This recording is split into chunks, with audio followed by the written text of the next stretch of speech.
श्री शिवाय नमस्तुभ्यम। राधे राधे मेरे प्यारे भाइयों बहनों माताओं व बंधुओं, फागुन मास में मैं आपको श्रवण करवा रही हूँ शिव महापुराण की कथा। बंधुओं, शिव पुराण की कथा को पूर्ण विश्वास और भक्ति के साथ जो मनुष्य भी फागुन मास में सुनते हैं, भगवान शिव उनकी सभी मनोकामनाएं शीघ्र पूरी कर देते हैं। बोलो शिव शंकर भोलेनाथ की जय हो। ब्रह्मा जी कहते हैं, नारद, भगवान विष्णु का यह वचन सुनकर दक्ष चिंता में डूब गए। उनके चेहरे का रंग उड़ गया और वे चुपचाप पृथ्वी पर खड़े रह गए। इसी समय भगवान रुद्र के भेजे हुए गणनायक वीरभद्र अपनी सेना के साथ यज्ञ स्थल में जा पहुँचे। वे सब के सब बड़े शूरवीर, निर्भय और रुद्र के समान ही पराक्रमी थे। भगवान शंकर की आज्ञा से आए हुए उन गणों की गणना असंभव थी। वे वीर शिरोमणि रुद्र सैनिक जोर जोर से सिंहनाद करने लगे। उनके उस महानाद से तीनों लोक गूंज उठे। आकाश धूल से ढक गया और दिशाएं अंधकार से आवृत हो गई। सातों द्वीपों से युक्त पृथ्वी अत्यंत भय से व्याकुल हो पर्वत, वन और काननों सहित कांपने लगी। संपूर्ण समुद्रों में ज्वार आ गया। इस प्रकार समस्त लोकों का विनाश करने में समर्थ उस विशाल सेना को देखकर समस्त देवता आदिचकित हो गए। सेना के उद्योग को देख दक्ष के मुंह से खून निकल आया। वे अपनी स्त्री को साथ ले भगवान विष्णु के चरणों में दंड की भांति गिर पड़े और इस प्रकार बोले।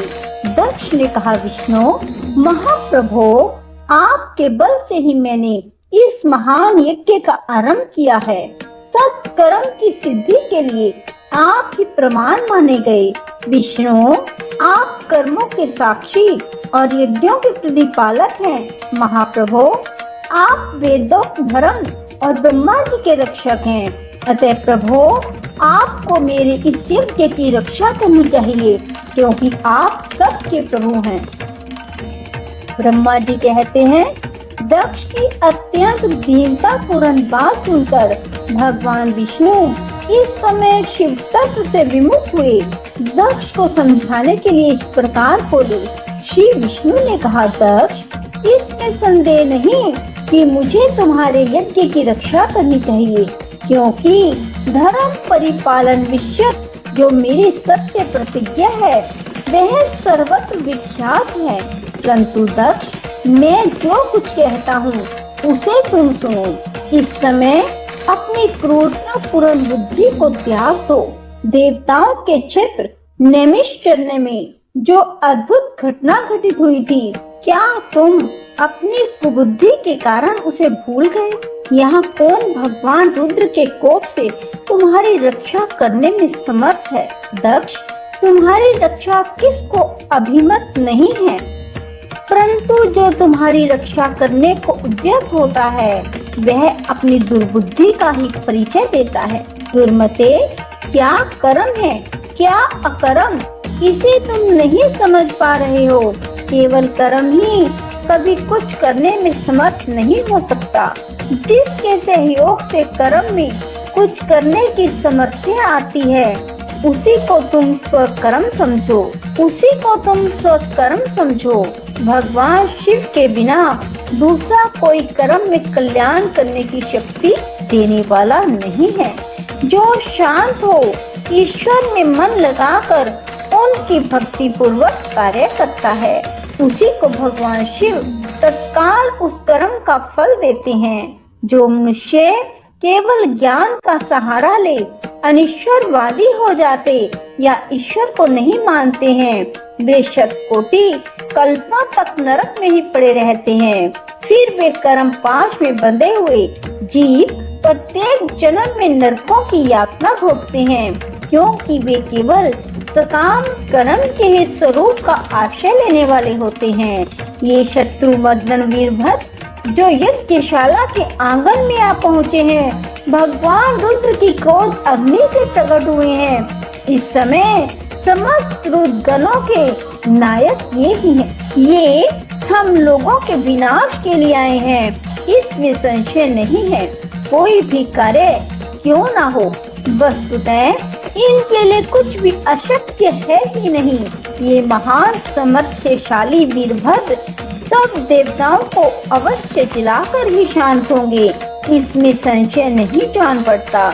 मैं भ्रम से महादेव जी की शपथ का उल्लंघन करके जो यहाँ ठहरा रहा, उसके कारण तुम्हारे साथ मुझे भी इस कष्ट का सामना करना ही पड़ेगा। भगवान विष्णु इस प्रकार कह ही रहे थे कि वीरभद्र के साथ शिव गणों की सेना का समुद्र उमड़ पड़ा। समस्त देवता आदि ने उसे देखा।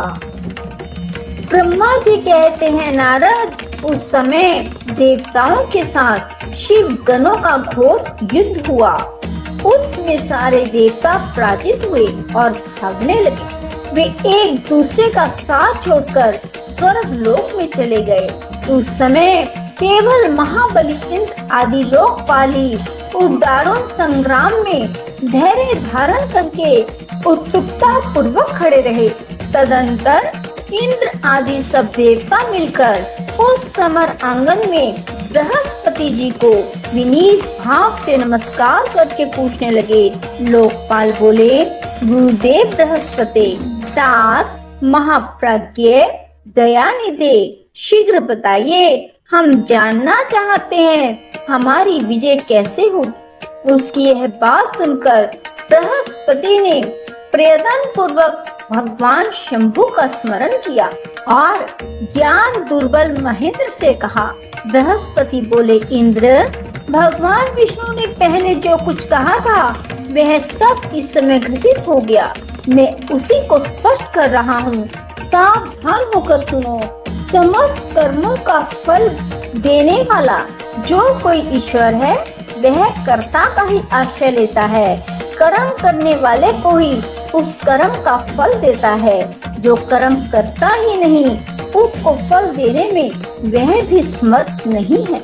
ना मंत्र, ना औषधियाँ, ना समस्त अभिचारिक कर्म, ना लौकिक पुरुष, ना कर्म, ना वेद, ना पूर्व और उत्तर मीमांसा, ना वेदों से युक्त अन्य शास्त्र ईश्वर को जानने में समर्थ होते हैं। ऐसा प्राचीन विद्वानों का कथन है। अनन्य शरण भक्तों को छोड़कर दूसरे लोग संपूर्ण वेदों का 10,000 बार स्वाध्याय करके भी महेश्वर को भली भांति नहीं जान सकते।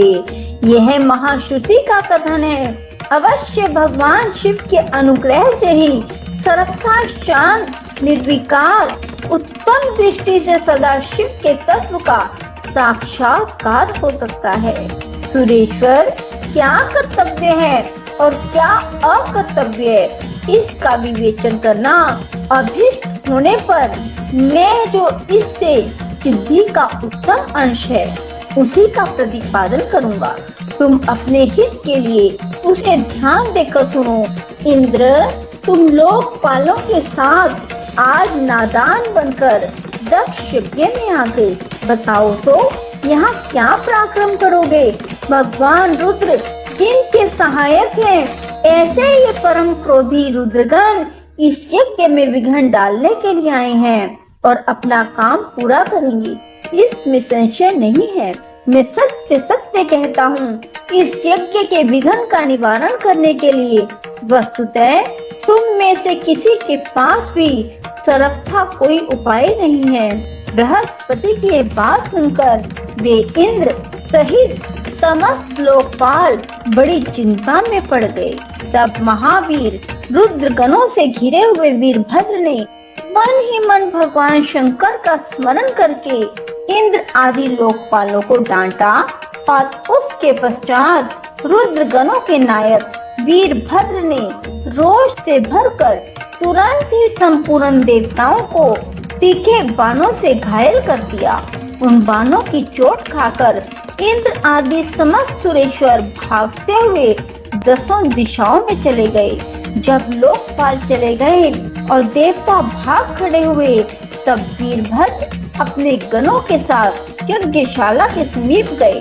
उस समय वहां विद्यमान समस्त ऋषि अत्यंत भयभीत हो परमेश्वर श्री हरि से रक्षा की प्रार्थना के लिए सहसा नतमस्तक हो शीघ्र बोले, देव देव रमानाथ